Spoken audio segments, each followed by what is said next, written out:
Corona की स्थिति में, कोरोना के आंकड़ों में, अस्पतालों की स्थिति में, आईसीयू के बेडों में, सीसीयू के बेडों में, ऑक्सीजन में, इंजेक्शन में तेजी से सुधार हो रहा है। ऑक्सीजन में सरप्लस है, इंजेक्शन की पर्याप्त व्यवस्था है, आईसीयू, सीसीयू सभी पर्याप्त है। परिणाम आपके सामने, आज 2189 कुल केस पूरे मध्य प्रदेश में कोरोना के आए, जबकि जो ठीक होकर घर गए हैं वो 7486 हैं। ये सभी लोग पूर्ण स्वस्थ होकर अपने अपने घरों के लिए गए। आज अगर हम संक्रमण दर को लें प्रदेश की, तो 3.11 रह गई है, और यहीं अगर हम रिकवरी रेट को लें तो 93.3 ये रिकवरी रेट इस प्रदेश की हो गई है, जो अपने आप में रिकॉर्ड है। मतलब हम पुरानी स्थिति पर पहुंच रहे हैं। कुल 3 जिले ऐसे रह गए हैं प्रदेश में जो 5% से ऊपर हैं: इंदौर, भोपाल और सागर। बाकी सारे जिले 5% से नीचे आ गए हैं। हमारे 18 जिले ऐसे हैं जहां पेशेंट 10 से भी कम हो गए हैं। ऐसे 18 जिले, 3%, 2% और 1% के भी अब जिले पूरे प्रदेश में हैं। हमें अब कोरोना के साथ रहने की भी आदत डालना चाहिए। उसकी तीव्रता, उसकी भयावहता लगभग समाप्ति की ओर है कोरोना की, लेकिन इक्का दुक्की छुटपुट, क्योंकि हम सने सने अनलॉक की तरफ बढ़ रहे हैं। मुख्यमंत्री जी की इच्छा है कि 31 तक हम पूरी ताकत लगा के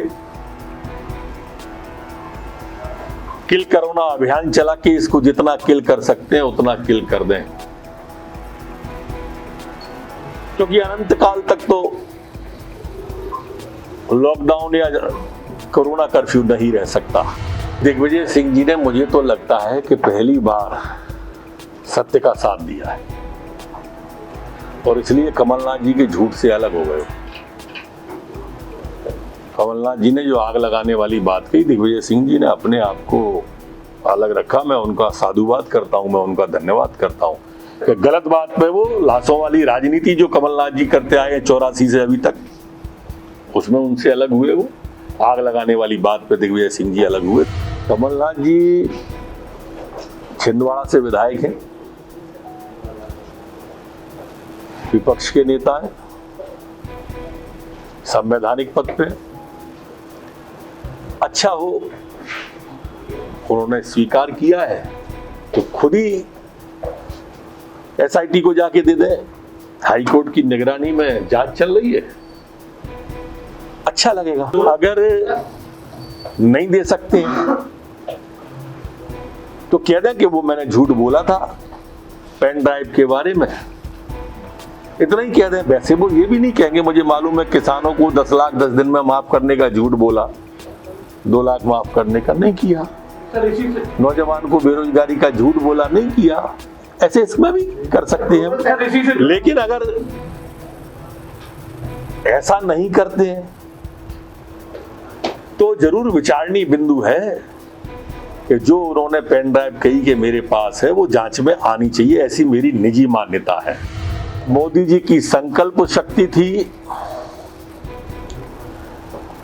जिसने वैक्सीन इतनी जल्दी बना के दिया। अगर अपन इतिहास पर दृष्टिपात करेंगे, दृष्टिगोचर करेंगे,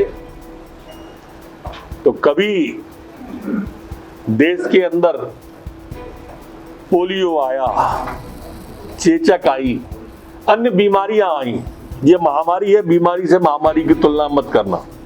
उनके टीके आने में 5-5, 10-10 साल लगे, इतने महीनों में आ गए।